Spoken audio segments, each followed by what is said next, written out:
kaganina ma'am, nag-intro ko og pondo nga giaprubahan sa Department of Budget and Management, ma'am. Naaba mo ikadugang kalabot ini, ma'am? Yes, ma'am. Michael, so, sama sa mo giingon kanina, ma'am, ang atuang sa PhilHealth, ma'am, no, na magutay indirect contributor. So, dito ni mo paingon, ma'am, Michael, kato mga miyembro nato under the indirect category, kung diin ang national government mo ay nag-subsidize sa ilang premium contribution. Mo nagabayad sa ilang contribution sa PhilHealth, kung kapil na kinilakip na si ini, ma'am, Michael, ang ato ang mga indigent members. Yes, so, kaning indigent, ma'am, DSWD, no, ang nag-identify ani, pinagi sa kaning means test na itong ginatawag to determine kisa tong mga household financially incapable na wala di kakayanan nga magbayad sa ilahang contribution o magbayad po sa ilahang hospitalization or healthcare. So, ang i-cover po sa PhilHealth, ma'am, Maisa. Okay. Ma'am, ako lang klarohon, ma'am, since approved naman ni na budget pa, unsa nga tuig ang cover ani, ma'am? Okay, so ano man gud ni siya, ma'am, Maisa, annual. Annual ang coverage o annual po ang identification sa mga indigent pinagi atong listahanan program sa DSWD. So, most likely, ma'am, for this year, 2023. Okay po. Sige, ma'am. Na namang budget, ma'am, no? Pwede ba mo apply, ma'am, ang atong mga tingpaminaw? Unsaon ba ni, ma'am? Mamani kasagaran. So, na-mention man nimo kaganina, mamuagi sila sa, or ang nag-identify aning atong mga indigent members is ang DSWD. Tama po? Yes, ma'am. So, ang ato ang mga indigent members sa PhilHealth, kumbaga endorsed na yun ni siya, ma'am, gikan sa katong na NHTS, no, sa SWD, katong listahanan program nila. So, whoever, kung kita man itong na-identify, mo po kini ang, kumbaga, captured sa database sa PhilHealth, o kini po sila ang atong identified indigent members. So, most of these indigents, ma'am, kabalo man sila, mamaysel, no, na-appeal sila sa programa, pero syempre, napoy uban pipila nga dili aware o kabalo nga na-appeal po sila identify. Syempre, based gyapon na sa ilang household income, mamaysel, kaya ang kaning indigent category po, alang po yun sa katong wala di kakayanan. Yes, ma'am. Na magbayad sa ilahang premium contribution na uban pa. So, ang buhaton na to, pwede na to na i-check or i-verify with PhilHealth Office kung una na renew ta, kay busa asama sa akong gingon kanina, mamaysal, yearly ang atong renewal para ani. Kung ikaduha, kung na-appeal po tag-identify, no, as indigent member. So, mag-request lang ta sa PhilHealth para makita niya siya. Yes po. Na-mention ni mo, ma'am, na ay mga indigent member di ay ta, na wala sila kahibalo na appeal di ay sila, ma'am. Tama ba, ma'am? Yes, nagihapo yung uban, ma'am, Maisel. But compared sa mga milabay pagid nga tuig, ma'am, no, katong mga previous years, mas daghan na gid ang aware karon.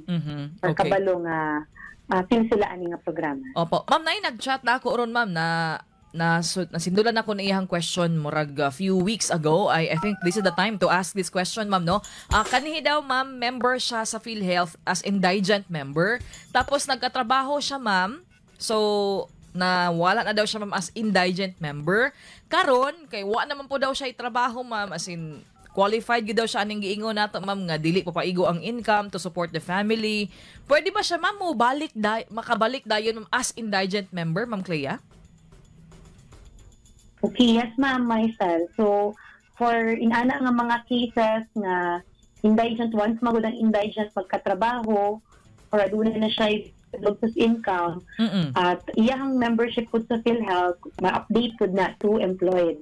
I-require ang iyahang employer to report, no, ang iyahang employment.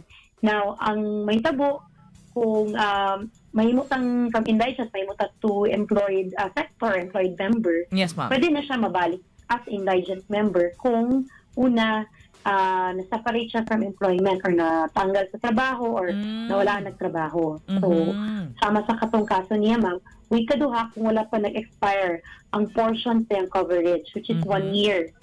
So, again, ang buhaton niya Ma'am Maisel is i-verify with PhilHealth. Okay, sige po. Salamat kay Ma'am Clea sa pagpaklaro kaning mga indigent members nato nga naminaw karon. Mao gid ni ang gipaabot nila ma'am nga maayong balita. So, sa mga nagtinguha nga maapil mo aning 25 billion na budget sa gobyerno para sa atong mga indigent PhilHealth members. Nya nagtuo mo nga qualified mo, asa sila mo duol gani ma'am sa ilang barangay, sa ilang MSWD, tama ba ko ma'am? Yung mga social workers identify ani sa ilaha. So, buta ko na may paklaro Ma'am Maisel na kung dili ni siya walk-in. Yes.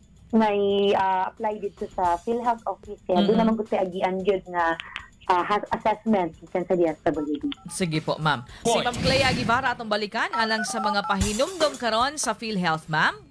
Yung una, Ma'am Maisel, duwa lang siguro kabutang, ma'am. Ang gusto na ito ipaabot o i-remind sa ito mga members. Una, ang ato ang pagbayad gihapon no, sa ito ang premium contribution.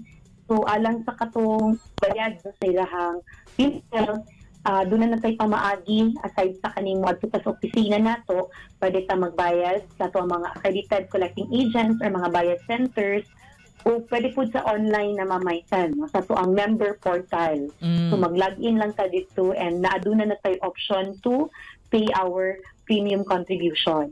Ang ikaduha, ma'am, ang katunga ang konsulta, registration. So, sa atong ibalik-balik o paghisgot, Ma'am Maisel, no, na pag-awhag sa mga miyembro nga magpa-register na aron ma-avail nila itong konsulta package.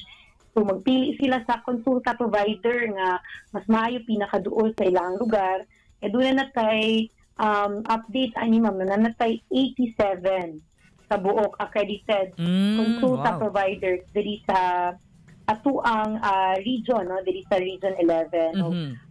Kadalasan ma'am, or most of these nahimutang diri sa Davao City. 29 na kabuok ang accredited sa Davao City. Alright. O atuang i-register to mga sarili o syempre mag first patient encounter ta mo ni pinakauna nato nga bisita sa provider kung asa ta nagpa-register. Aron ma-avail nato ni bati na to ni konsulta benefit package ikan sa PhilHealth.